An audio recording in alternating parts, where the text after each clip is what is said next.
Y el verbo se hizo humano, es decir, el verbo se hizo hombre, el verbo tomó condición humana, el verbo tomó con naturaleza humana. Todo eso nos lo está diciendo el apóstol San Juan.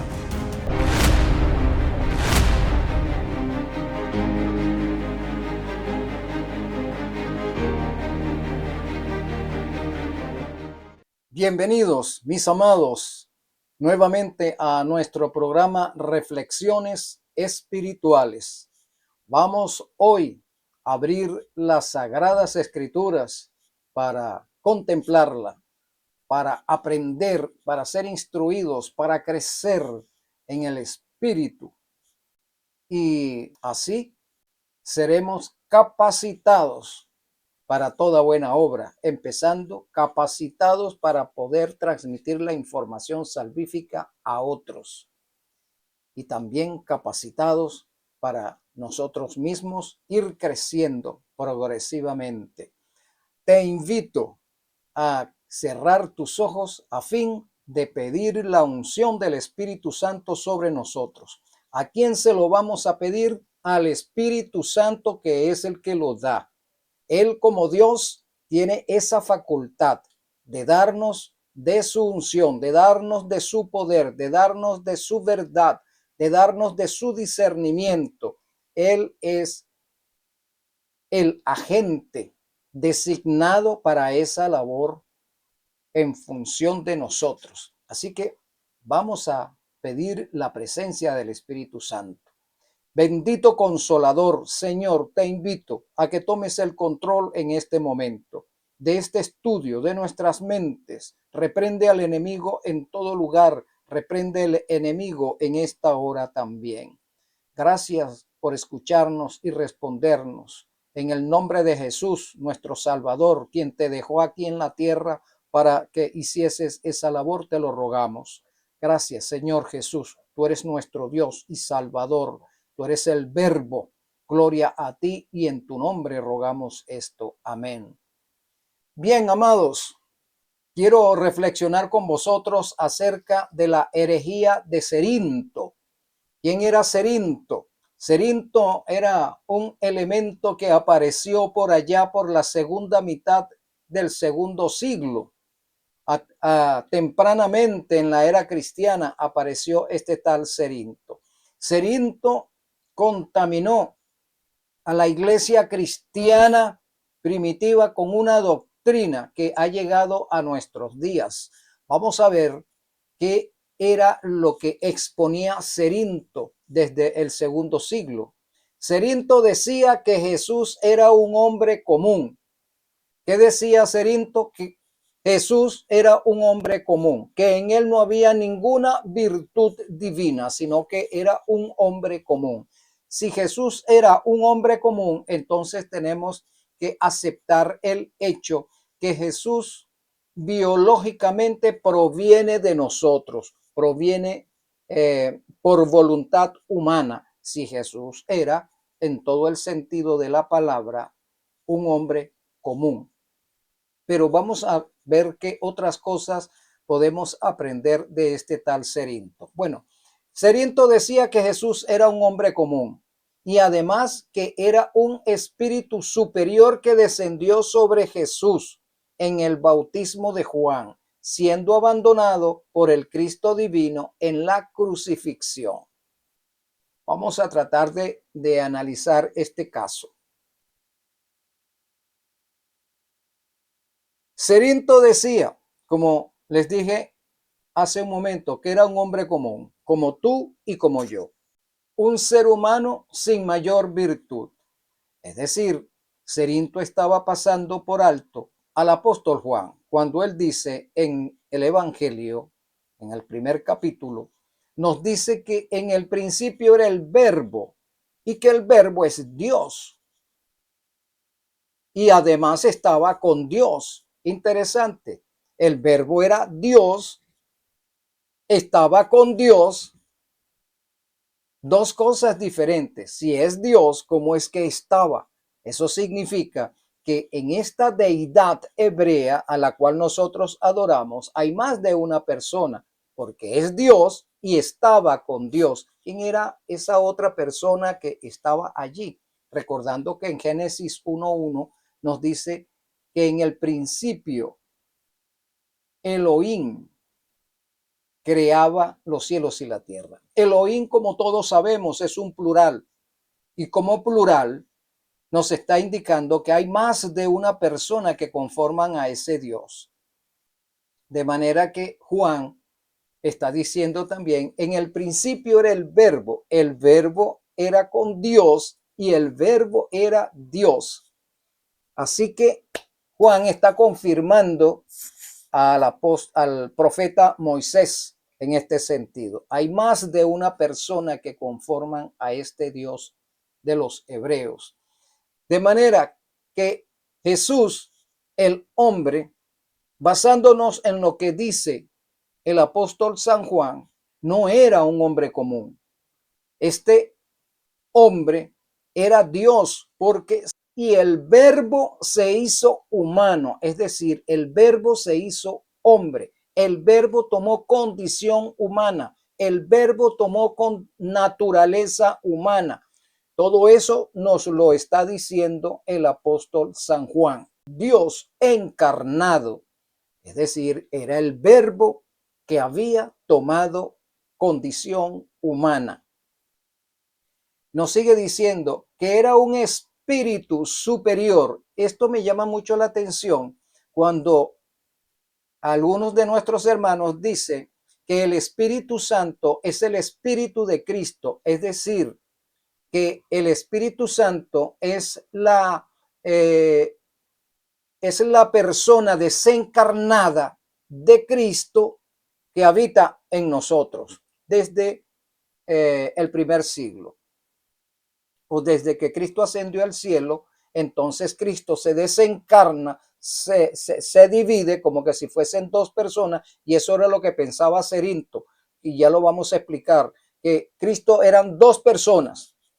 Entonces, volviendo a lo del Espíritu Santo, hay hermanos que piensan que Cristo se ha desdoblado en el cielo y entonces es Espíritu Santo y es Cristo a la vez. Como Cristo es humano y como Espíritu Santo es espíritu, esto es espiritismo.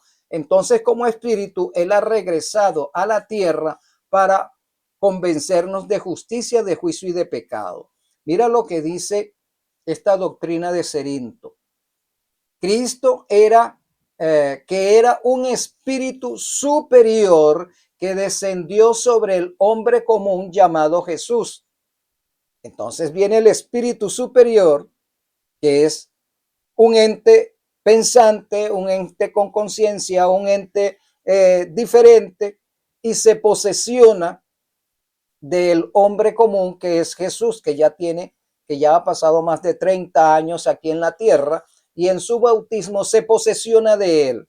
Entonces Cerinto no está hablando de que Cristo tenía dos naturalezas, sino que Cristo era dos personas diferentes que habitaban en un mismo cuerpo. Si eso es así, entonces tenemos que entender que Cristo tenía dos mentes, Cristo tenía dos naturalezas, porque en sí era dos personas distintas. Vamos a ver qué más dice Cerinto. Era un espíritu superior, y en esto de espíritu superior tenemos que darnos cuenta que cuando decimos que Cristo en la edad sempiterna en el pasado ya existía, podemos abrir la puerta a pensar que era la primera creación de aquel que algunos entienden que es propiamente Dios. Cristo, este espíritu superior, es la primera creación del que, repito, del que algunos llaman Padre y propiamente Dios.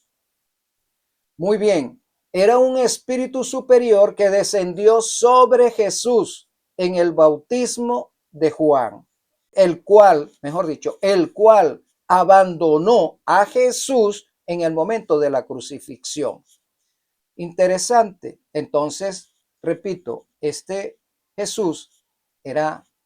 en Jesús habitaban dos personas, el espíritu superior que desciende sobre él y toma posesión de Cristo, y luego cuando en su bautismo, y luego cuando es crucificado, este espíritu superior se separa del cuerpo de Jesús y se va al cielo, y queda Jesús ahora como un ser humano común y corriente, como él dice que Jesús era un hombre común.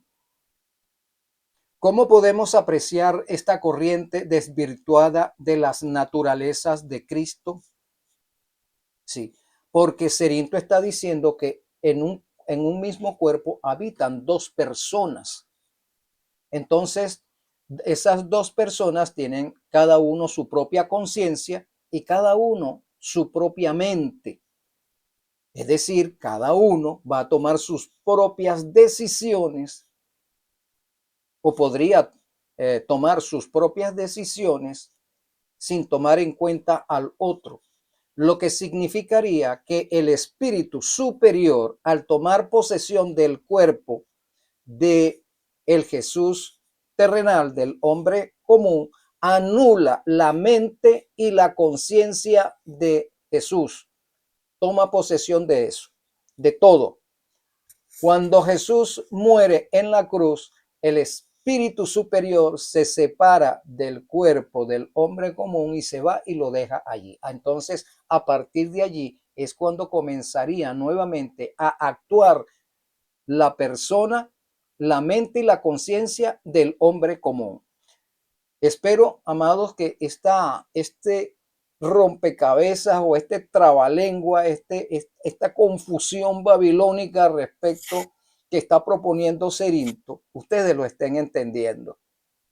Bueno, vamos a ver cómo podemos apreciar esta corriente desvirtuada de Cristo que nos propone Cerinto. Primero, el libro de Juan, capítulo 3, versículo 16, un capítulo muy conocido por todos nosotros, nos dice de la siguiente manera. Juan 3:16. Porque de tal manera amó Dios al mundo. Allí tenemos varias doctrinas de la deidad, ¿no? Dios son tres personas, según nuestra creencia basada en la mentalidad hebrea, en la religión hebrea antigua, porque ni siquiera en la mentalidad del hebreo a partir de a partir del momento que los judíos regresan a Palestina. Entonces los judíos, tratando de evitar el monoteísmo, el politeísmo al cual habían caído en su pasado y que trajo como consecuencia que Dios se alejara de ellos y los castigara a través de ese cautiverio en Babilonia, ellos evitaban caer en el politeísmo otra vez. Así que se niegan a reconocer que Dios son más de una persona. Se olvidan de todo lo que está escrito en el Antiguo Testamento. Se olvidan de lo que había, de las enseñanzas antiguas, y empiezan a rechazar.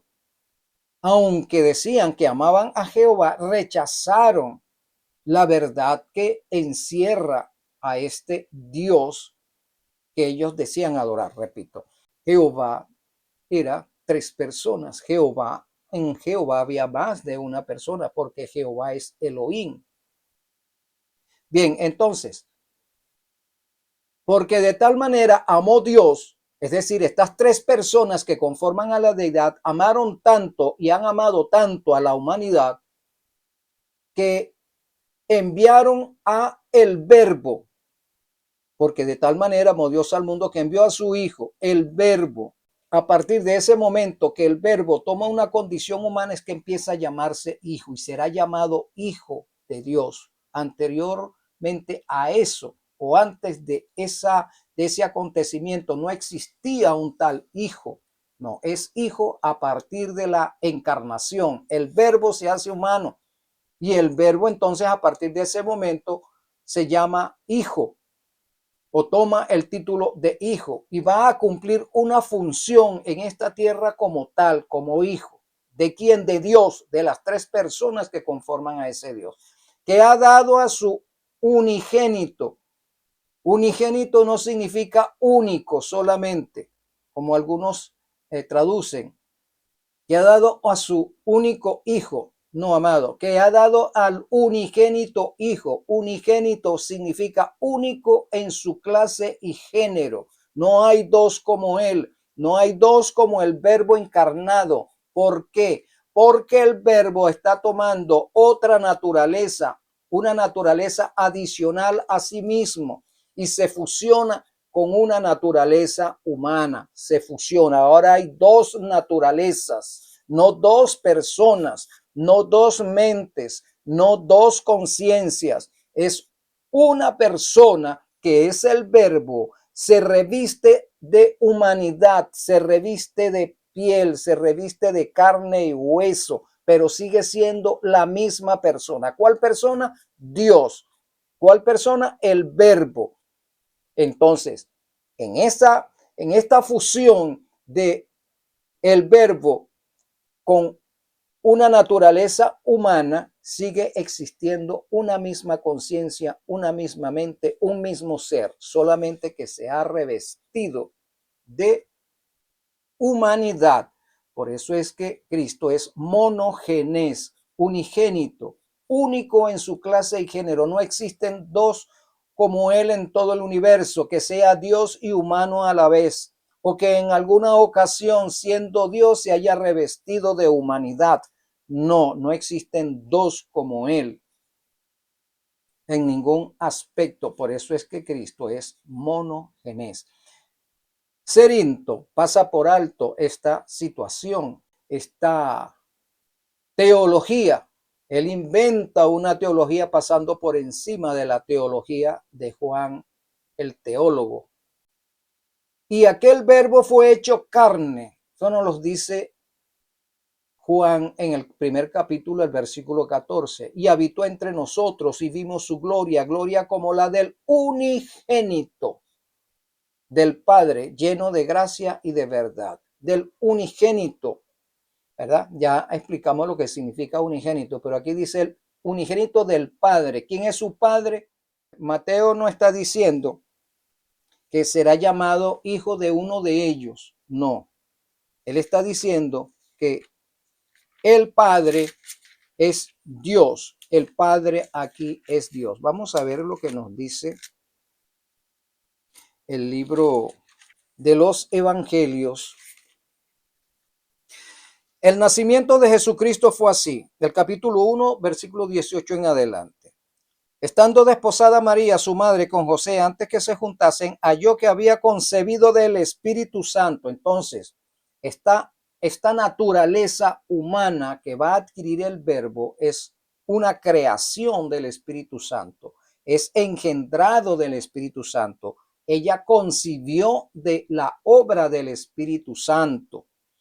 José, su marido, como era justo y no queriendo infamarla, quiso dejarla secretamente, y pensando él en esto, he aquí un ángel del Señor le apareció en sueño y le dijo: José, hijo de David, no temas recibir a María tu mujer, porque lo que en ella es engendrado del Espíritu Santo es. Entonces, María concibe del engendramiento del Espíritu Santo. El Espíritu Santo está obrando el milagro de encerrar al Verbo en el vientre de María. Esa es la obra que el Espíritu Santo está haciendo. Y dará a luz un hijo, llamará su nombre Jesús, que significa Jehová salva. Eso es lo que significa el término Jesús, el nombre de Jesús, o Yahweh, o Yeshua en el idioma hebreo, porque él salvará a su pueblo de sus pecados. Entonces el versículo 23 nos dice: y llamará su nombre Manuel, que traducido es Dios con nosotros. Entonces aquí se confirma nuevamente: Jesús, Jehová salva, Emmanuel, Dios con nosotros. Dios ha bajado, Dios se ha encarnado y ha aparecido en nuestro medio. Ok, vamos ahora al libro de Lucas. Vamos al libro de Lucas y vamos a ver lo que nos dice Lucas en el capítulo 1, A partir del versículo 26 nos dice lo siguiente. Al sexto mes, el ángel Gabriel fue enviado por Dios a una ciudad de Nazaret a una ciudad de Galilea llamada Nazaret, a una virgen desposada con un varón que se llamaba José, de la casa de David, y el nombre de la virgen era María. Y entrando el ángel en donde ella estaba, le dijo: salve, muy favorecida, el Señor es contigo, bendita tú entre todas las mujeres.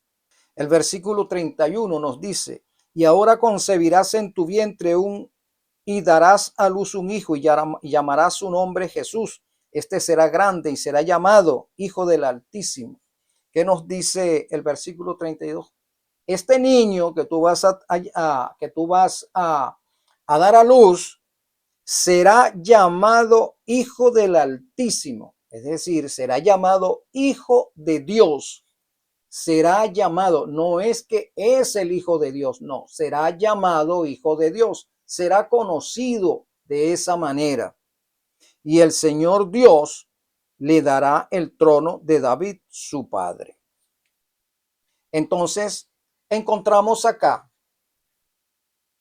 que Juan, repitiendo el versículo anterior, y aquel verbo fue hecho carne, ¿verdad? Ese verbo creador, ese Dios creador, llega un tiempo en la historia del mundo que se hace humano y habitó entre nosotros, y vimos su gloria como unigénito del Padre, como un ser único en su género, que tiene dos naturalezas diferentes, porque es Dios con una naturaleza adicional que toma la humana. Será llamado Hijo de Dios. Por eso es que dice aquí unigénito del Padre, pero aquí el Padre son los tres, porque es que resulta que San Mateo nos está diciendo que quien engendra a Jesús, quien engendra esta naturaleza humana que se va a llamar Jesús, es el Espíritu Santo, no es aquel que llaman Padre, es el Espíritu Santo el que engendra,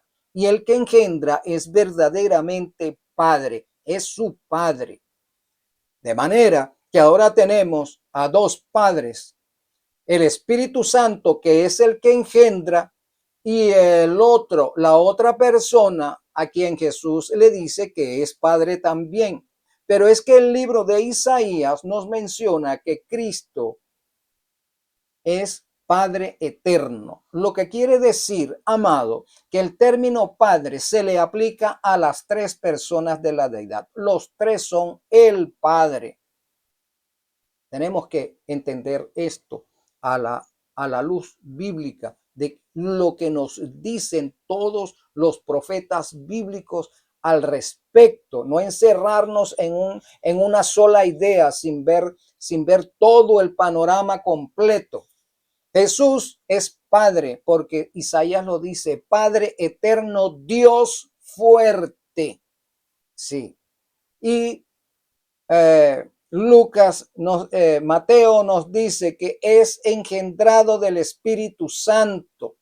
Entonces el Espíritu Santo es Padre también. Y Padre es aquel a quien Jesús se refiere en muchos sitios de su existencia y narrados en las Escrituras. Los tres son Padre, los tres son Abba en el idioma hebreo. Abba, que significa Padre. Los tres ostentan ese título, el de ser Padre. Por eso es que a Jesús se le dice: será llamado Hijo de Dios, Hijo de la deidad, Hijo del Omnipotente. Pero estas cosas se han escrito para que creáis que Jesús es el Cristo. Cristo significa el ungido. Jesús, Cristo, Jesús el ungido. Jesús el Mesías, en idioma hebreo significa Mesías. El Hijo de Dios, vuelve a decirlo Juan en el capítulo 20, versículo 31.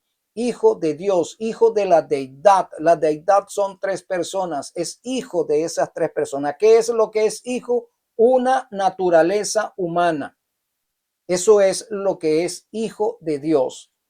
una naturaleza humana, y para que creyendo tengáis vida en su nombre.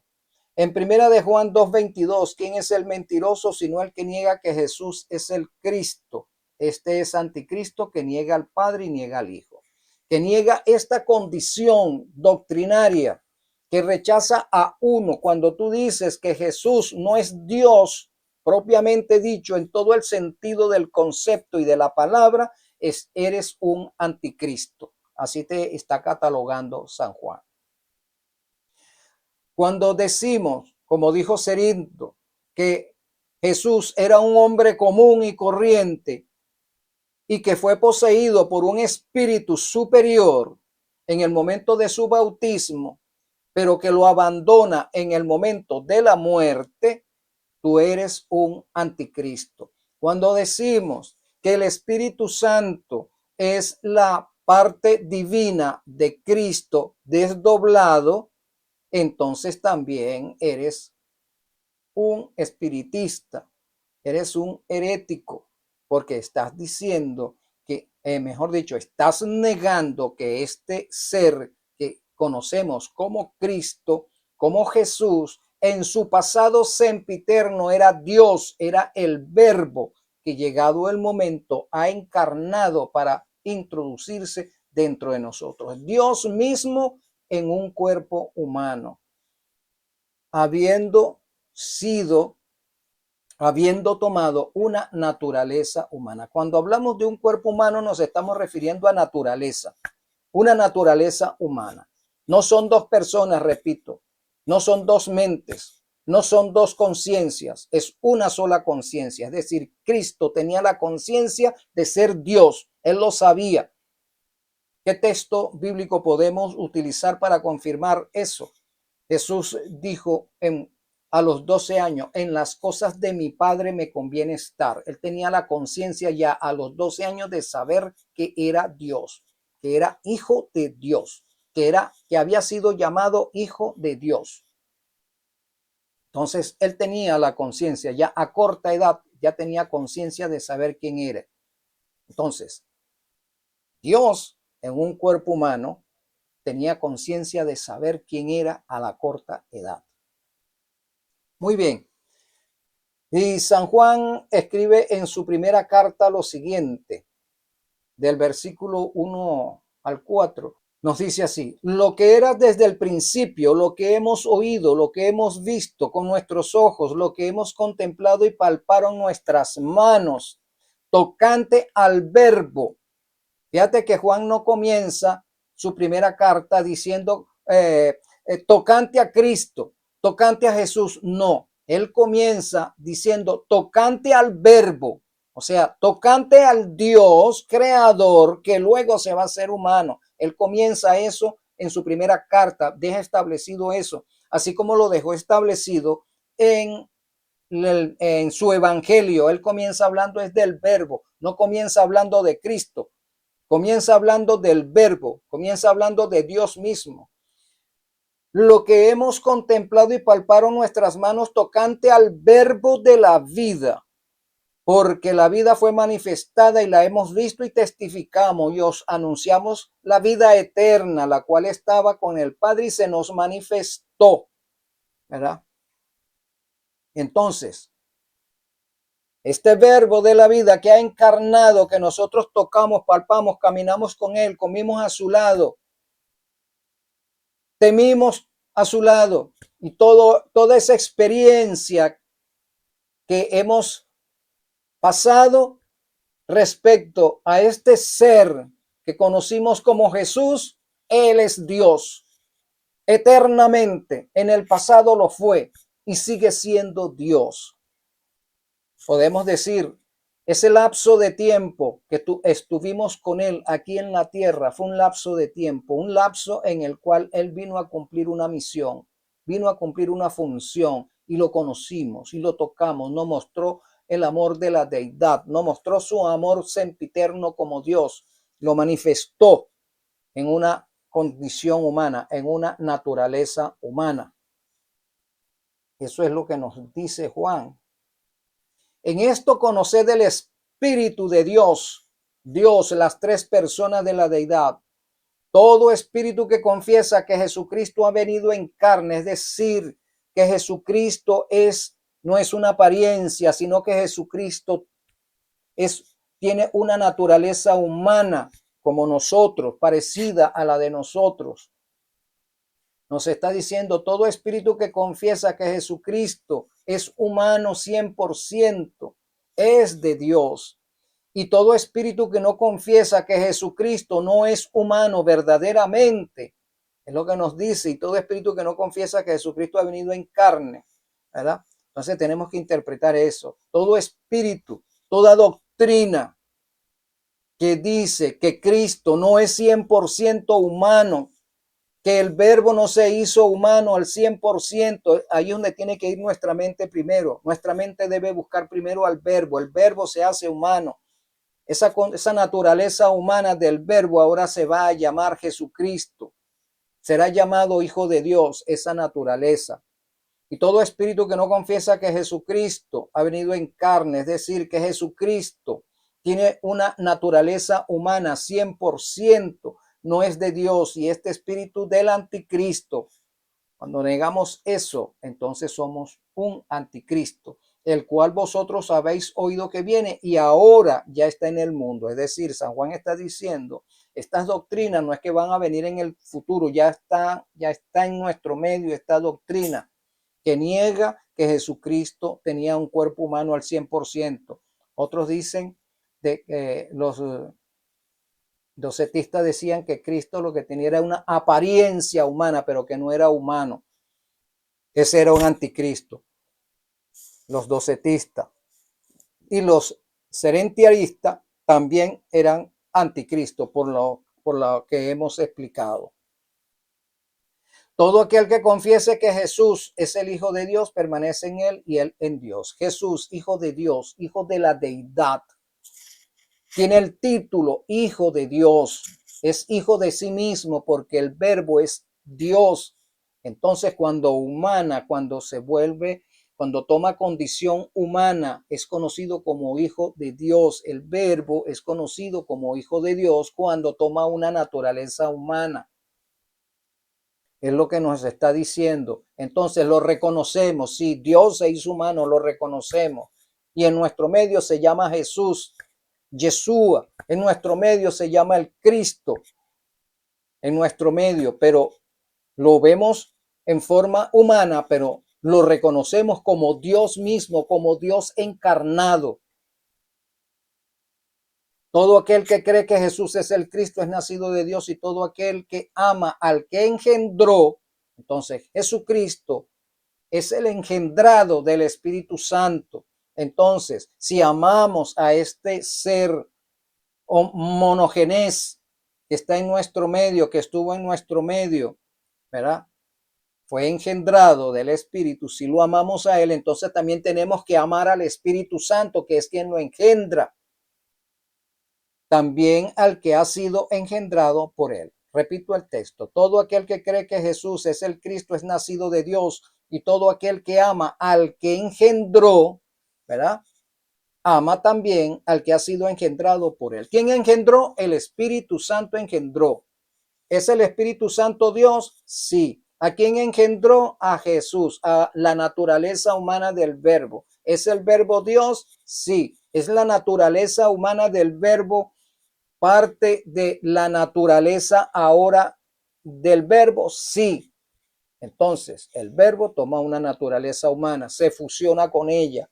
Es una naturaleza lo que está fusionando, no es una persona, repito, porque muchos engañados, no es una persona adicional, es una persona, Dios, que se hace humano. Porque muchos engañadores han salido por el mundo que no confiesan que Jesucristo ha venido en carne. Es decir, que Jesucristo no es verdaderamente Dios, que Jesucristo no es verdaderamente humano, sino que es una apariencia. Quien esto hace es el engañador y el anticristo. Vamos a ver qué otra cosa podemos aprender.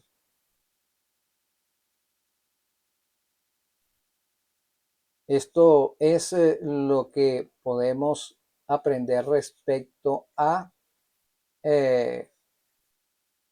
Cerinto, este hombre que contaminó a la doctrina cristiana, al cristianismo primitivo con esta doctrina herética. El apóstol Judas en el año 70 escribió lo siguiente: porque se han infiltrado algunos hombres que desde hace tiempo habían sido destinados para esta condenación, hombres impíos, y niegan a nuestro único soberano y Señor, a Jesucristo. Y aquí también están incluidos los arrianos que niegan que Cristo es verdaderamente Dios, sino que es un semidios por extensión. No. Entonces Judas le dice, los llama hombres impíos, perversos, porque niegan a nuestro único soberano. Nota que él está diciendo que Cristo es su único soberano. ¿Y qué pasó con las otras dos personas de la deidad? ¿Qué pasó con el que llaman Padre? ¿No es también soberano? ¿Qué pasó con el Espíritu Santo? ¿No es también soberano? ¿No son los tres? ¿No están conformando a un solo Dios? Entonces nosotros tenemos que interpretar. En este versículo, Judas se está refiriendo única y exclusivamente al Verbo encarnado. Está defendiendo a esta persona de la deidad. No está defendiendo a las otras dos. Está poniendo en el tapete a esta persona en específico. Por eso es que él dice, niegan a nuestro único y soberano y Señor, a Jesucristo. Judas 4. En Romanos 5, Pablo dice, ¿quién es Dios sobre todas las cosas? ¿Quién es Dios sobre todas las cosas, amado? Cristo, el Verbo encarnado, es Dios sobre todas las cosas. O sea, está confirmando el hecho, la divinidad de Cristo. Está confirmando que Cristo en la eternidad es Dios. Cristo es en la eternidad el Verbo y que sin él nada existiría. Eso es lo que nos está diciendo Pablo, entre otras cosas. Bien, amado, espero que esta corta reflexión nos sirva para crecer en la gracia. Dios te guarde, Dios te bendiga grandemente.